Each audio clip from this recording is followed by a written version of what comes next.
riesgo. Yo no tengo muy claro qué es. Algunos de nuestros espectadores quizá tampoco. A ver si nos puedes dar un poco de luz en todo este tema, porque se habla de que la prima de riesgo está muy alta. ¿Qué es la prima de riesgo? Bueno, hay que decir que hoy, aunque ha bajado ligeramente, se sitúa sobre la cota de los 611 puntos. ¿Y eso es bueno o malo? Esto es malo, esto es malo. Vale. A ver, la prima de riesgo es el diferencial de lo que paga de tipo de interés el bono español a 10 años respecto del bono del mismo plazo, también a 10 años, alemán. Concretamente, el bono español tiene que pagar un tipo de interés por esa deuda a 10 años de un 7,38% hoy, frente a los alemanes, que pagan por esa misma deuda en ese mismo plazo un 1,27%. O sea, sería un poco la deuda que tiene que pagar cada país, El coste, ¿no? de la deuda. Vale. El coste de la deuda. Lo que pasa es que la prima de riesgo se calcula de un plazo, del bono a 10 años. Y nosotros pagamos más. Claro, nosotros pagamos bastante más. La consecuencia pues es que esto incrementa nuestros gastos financieros y evidentemente pues lo que hacen es engordar el déficit en este caso. Claro.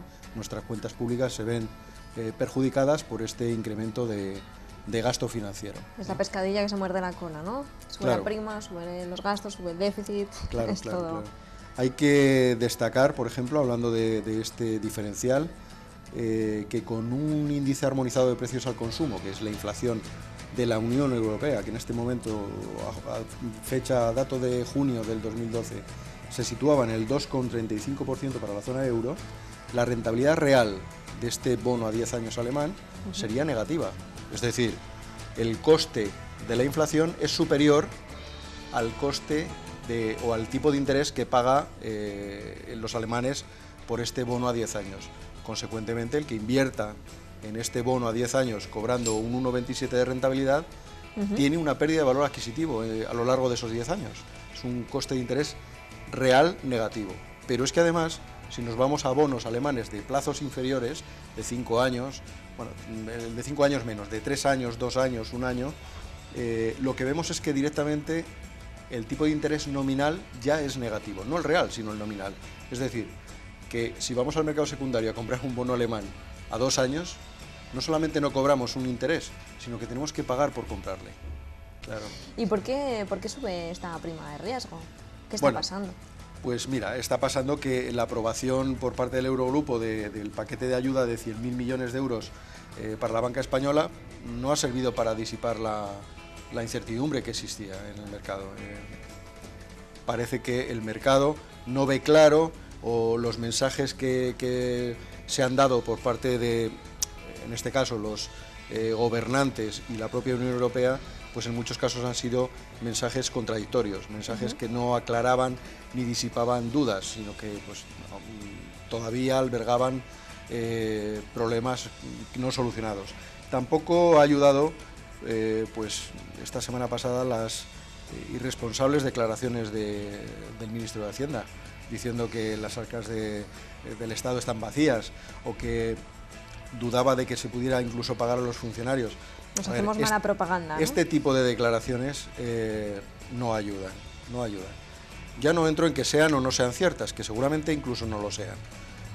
Digamos que no se dan cuenta muchas veces los gobernantes de que están dando dos mensajes diferentes. Uno en España, muy negativo cara al ciudadano para justificar los recortes que le están aplicando, y otro en Europa diferente.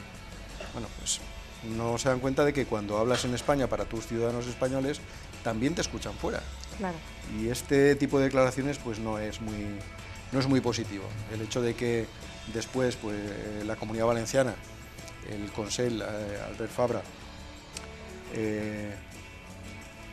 hable de que recurrirá a este rescate dentro de la comunidad, pero que no va a ser la única comunidad y que muchas más tendrán que adherirse a él. A ver, tampoco ayudan.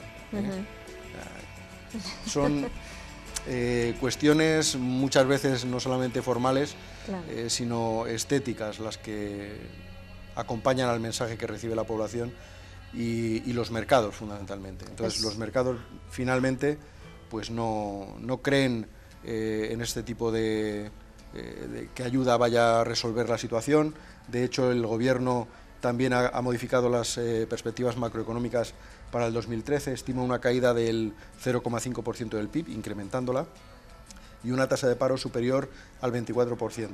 Bueno, pues esta política errática, llena de desmentidos, contradictoria, no ayuda. Esto perjudica, esto incrementa la tensión en los mercados. ¿Y qué impacto tiene esta prima de riesgo de la que estamos hablando precisamente en la deuda española, que ya de por sí es bastante alta? Claro.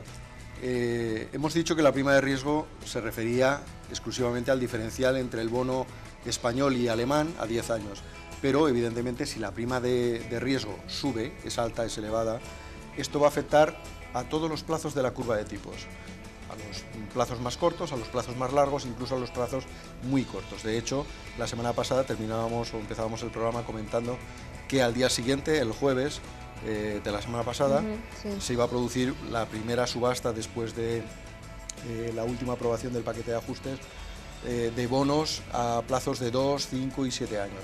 Bueno, pues los resultados han sido un incremento en los tipos de interés. Se ha colocado todo lo que se quería, ha habido incluso mayor demanda de lo que se quería colocar, pero a unos tipos considerablemente superiores. Ayer concretamente hubo también una subasta de letras del Tesoro a 3 y 6 meses. Se colocaron otros 3.000 millones de euros en letras, también a un tipo superior, ¿vale? Es decir, que la prima de riesgo, al aumentar, lo que está tirando es del coste de todos los plazos, de toda la deuda española en general, ¿vale? Con lo cual los gastos financieros aumentan. Tenemos que pasar por el aro, ¿no? Hablabas de unas condiciones, una letra pequeña.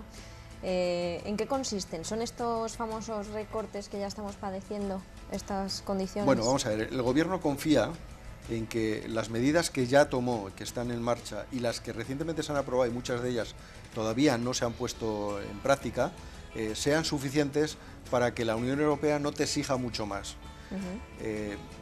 Esto va a ser también algo complicado, ¿no? Seguramente haya más condiciones, mayores requisitos de ajustes. El problema está en que cuando aplicas estos ajustes demasiado indiscriminadamente, pues puede percibirse directamente como un fracaso por parte del Gobierno, que puede abrir una crisis política pues de consecuencias un poco incalculables, ¿no? Vernos un poco en una situación a la griega, que no sería deseable en absoluto.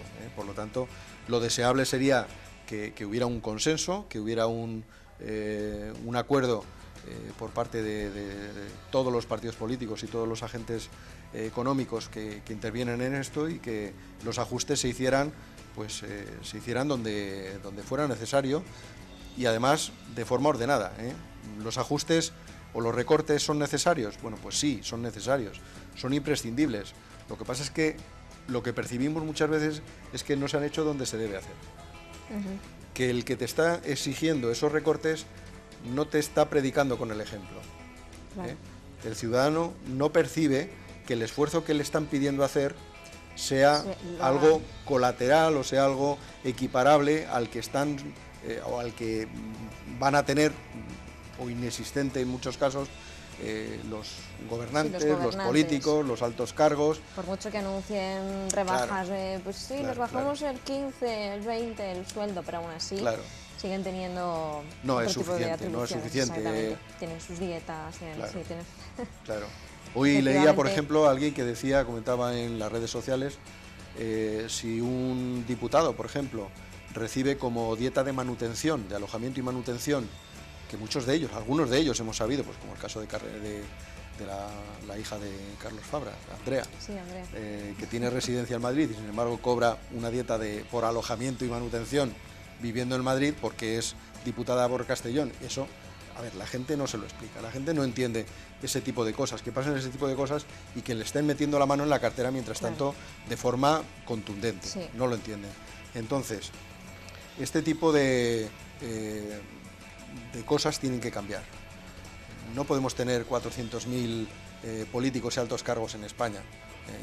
Quede claro que la gente muchas veces es eso, como tú dices, interpreta las cosas Claro. como quiere. No hay que abusar de la ley. Pues exacto, la ley hay que respetarla. Claro. Se nos acaba ya casi el tiempo, Raúl, pero antes de irnos, precisamente hablando de ley, hablemos de preferentes, porque hay novedades frente a la justicia. ¿Qué está pasando? Una nueva entidad, nueva no es sentencia. la CAM, pero ha salido una nueva sentencia. La semana pasada comentábamos que un tribunal de Galicia había condenado a Nova Galicia Banco a devolver a un cliente el importe que le había colocado en preferentes.